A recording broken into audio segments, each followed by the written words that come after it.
Hi, I'm Chad with Move4 Guitar. In this lesson, I'm going to show you how to play drop 3, diminished 7th chord inversions starting on the 6th string. First off, if you'd like to get the diagrams for these chords in this lesson, you can download our Intermediate and Advanced Chords eGuide, and you can download that for free.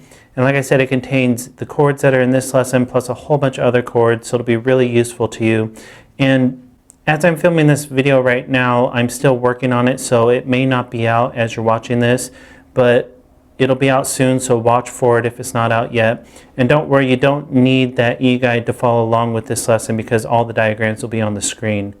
So in this lesson, I'm going to show you how to play drop 3, diminished 7th chord inversions starting on the 6th string.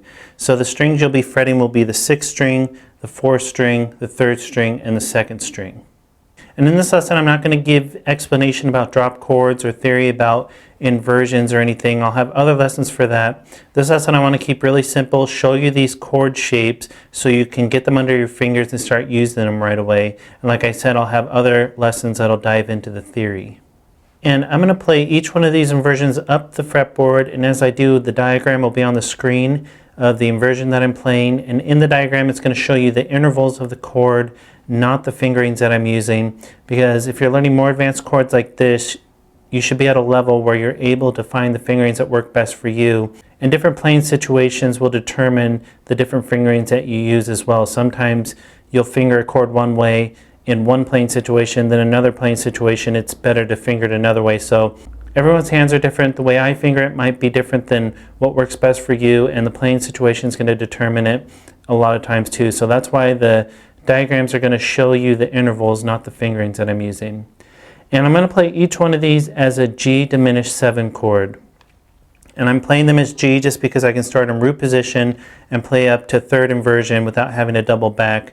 But the shapes are movable, there's no open string, so these shapes are going to stay the same no matter what key you're in. So I'm just going to start with G diminished 7th in root position.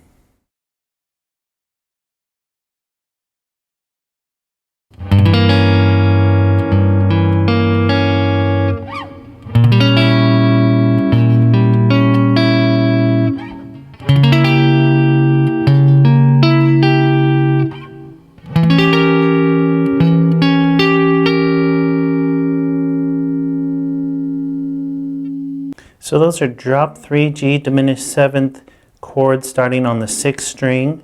And I'm sure it's pretty easy to notice that these shapes that I was playing stayed the same. And that's one of the things about diminished chords. They're symmetrical chords, so the shape's going to stay the same. You just move up in minor thirds, which means that you're moving up by 3 frets every time. And like I said, I'll have other lessons that'll dive into the theory behind that. But I just wanted to point that out since it would be pretty obvious as you're watching and you might be wondering what's going on. But that's something that you have to understand about diminished chords, is that they're symmetrical. The shapes stay the same. The order of the intervals just changes as you move up. So just practice these. You can practice them in order, and it'll be pretty easy to practice them in order up and down since you're only playing one shape and moving that shape in minor thirds. Another good thing to do would be to play them out of order so that you're able to visualize where each one falls and not just rely on the muscle memory of playing them in minor thirds, because when you play a symmetrical chord up and down, it's pretty easy just to build the muscle memory and hit that minor third interval every time. So it's really important to break free of the muscle memory and be able to visualize where each of the inversions starts.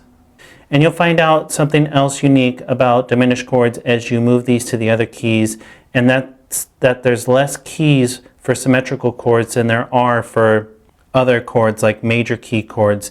And like I said, I'm not going to dive into the theory behind that in this lesson or give explanation behind it. I'll have other lessons that'll do that, but that's something that I just want you to be aware of, that when you move them to the other keys, you're going to find that there's less keys. So just be aware of that, and like I said, watch out for the other lessons that dive into the theory behind it. And be sure to download the eGuide. It's going to include all these charts and many more. And be sure to subscribe because we add at least one new lesson every day.